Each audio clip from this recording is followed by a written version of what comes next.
So you've probably heard of Karl Marx's Das Kapital, right? It's one of those books that's famous, incredibly controversial, and has shaped a massive part of world history. But what does it actually say? It's not just some dry, dusty economics textbook. It's a deep, almost scientific critique of an entire economic system. And in this breakdown, we're going to unlock the core mechanics of that whole critical project, piece by piece. To really get a handle on capital, we have to start right here, with this really foundational idea from the Communist Manifesto. For Marx and his collaborator Engels, history isn't really driven by great kings or brilliant ideas. Nope. For them, it's all about a series of conflicts between social classes, basically between those who exploit and those who are exploited. This becomes the fundamental lens through which they see the entire world. But Marx wasn't just making some vague statement about all of human history. He was building a very specific theory to explain the huge conflict happening in his own time, the 19th century. He was looking at the Industrial Revolution and seeing a brand new kind of struggle taking shape.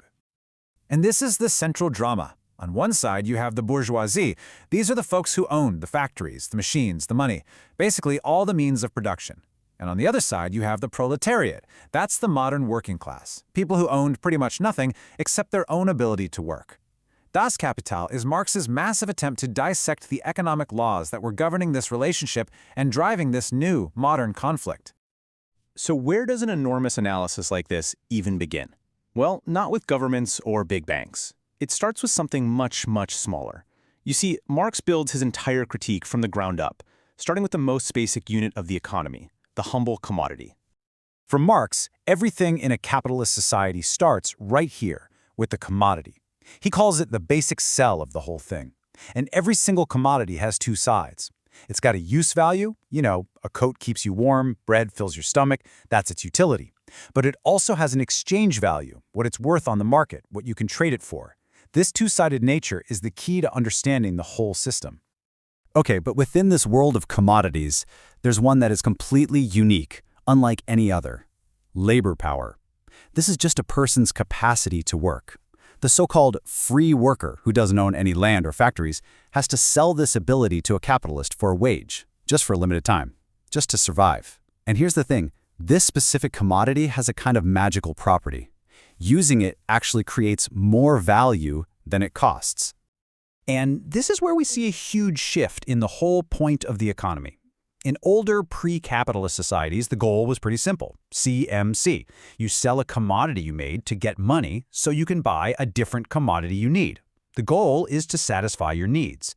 But under capitalism, that whole circuit gets flipped upside down. It becomes MCM prime. A capitalist starts with money, uses it to buy commodities like raw materials and that special one, labor power, to produce a new commodity which they then sell for more money than they started with.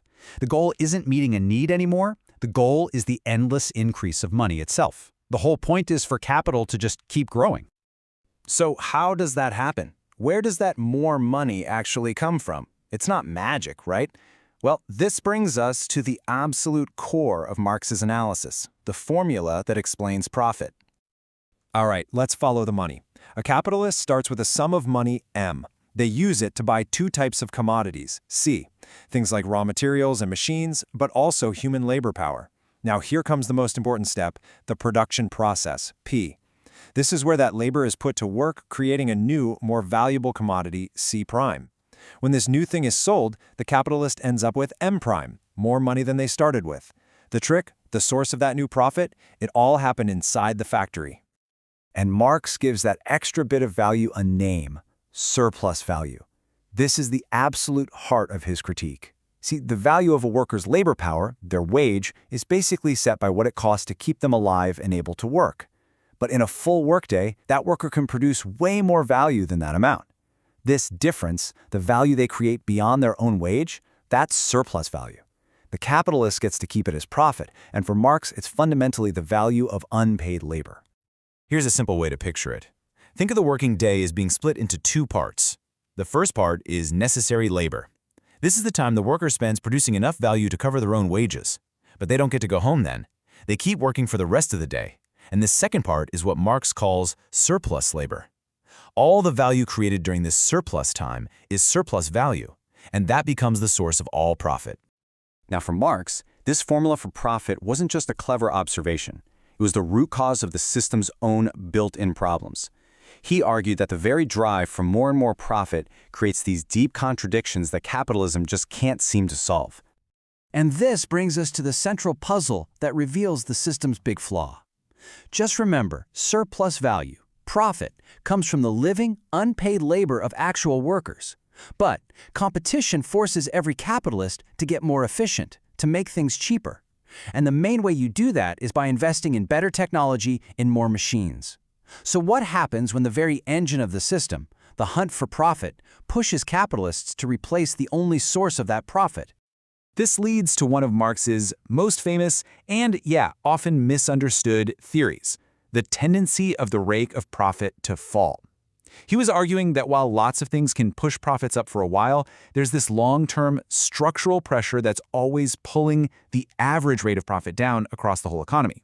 It's like a fundamental law of gravity that's built right into the system's DNA. This little table really shows the logic. So look at that first row. Imagine an investment is split evenly between machines and labor.